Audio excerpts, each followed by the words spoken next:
ಸಿಂಗಮ್ಮ ಪಿಂಗಮ್ಮ ಯಾವನಿಗೋ ಚೇಷ್ಟೆ ಕುಚೇಷ್ಟೆ ಇದ್ರೆ ಅವನಿರ್ಲಿ, ಎಲ್ಲರೂ ಅವರೇ ಅಲ್ಲ. ಈ ರಾಜ್ಯಾದ್ಯಂತ ಪೊಲೀಸರು, ಅನೇಕ ಜನ ಪೊಲೀಸರು ನಮ್ಮ ಜೊತೆಗಿದ್ದಾರೆ. ಯಾರಿಲ್ಲ? ಯಾವ ಪೊಲೀಸ್ ಇಲ್ಲ.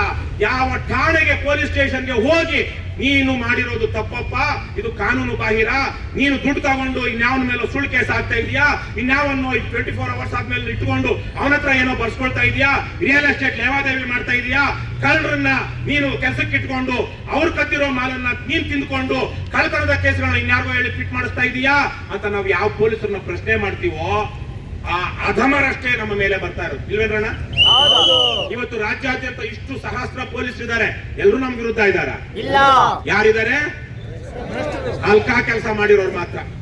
ನೀನೇನ್ ಮಾಡ್ಬೇಕು ಹೇಳಿ ಅಂದ್ರೆ, ವಿಡಿಯೋ ಮಾಡ್ಬೇಕಂದ್ರು ರೈಟ್. ಯಾಕೆ ಅಂತ ಹೇಳಿದ್ರೆ ಕನ್ನಡಕ್ಕೆ ಬೇಕಾದಂತ ಪ್ರತಿಯೊಂದು ಕನ್ನಡದ ನ್ಯೂನ್ಯತೆಗಳೇನಿದೆ, ಕನ್ನಡದಲ್ಲಿ ಕನ್ನಡಿಗರಿಗೆ ಯಾವ ರೀತಿಯ ಸಮಸ್ಯೆಗಳು ಬರ್ತಾ ಇದೆ ಅಂತ ಹೇಳ್ಬಿಟ್ಟು ಸಂಪೂರ್ಣವಾಗಿ ಜ್ಞಾನ ಇರುವಂತವರು ರವಿಕೃಷ್ಣ ರೆಡ್ಡಿ ಅವರು. ಬಹಳ ಜ್ಞಾನ ಇದೆ ಅಂತವ್ರಿಗೆ. ಯಾಕಂದ್ರೆ ಈಗ ಇಲ್ಲಿ ಒಳ್ಳೆಯವ್ರಿಗೆ ಕಾಲ ಇಲ್ಲ ಅನ್ನೋದೊಂದು ಸಾಬೀತಾಗಿದೆ. ಯಾಕಂದ್ರೆ ಮೊನ್ನೆ ಒಂದು ತಹಸೀಲ್ದಾರರ ಪರಿಸ್ಥಿತಿ ನೀವು ನೋಡಿರ್ತೀರಿ.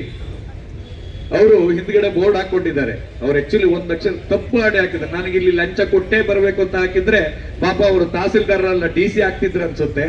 ಅವ್ರು ಏನ್ ಮಾಡಿದ್ರು ನಾನು ಪಾಪ ಅವ್ರಿಗೆ ಗೊತ್ತಿಲ್ಲ. ಎಲ್ಲೋ ನಮ್ಮ ರವಿಕೃಷ್ಣ ರೆಡ್ಡಿ ಅಂತವರು ನಮ್ಮ ಹಿರಿಯರ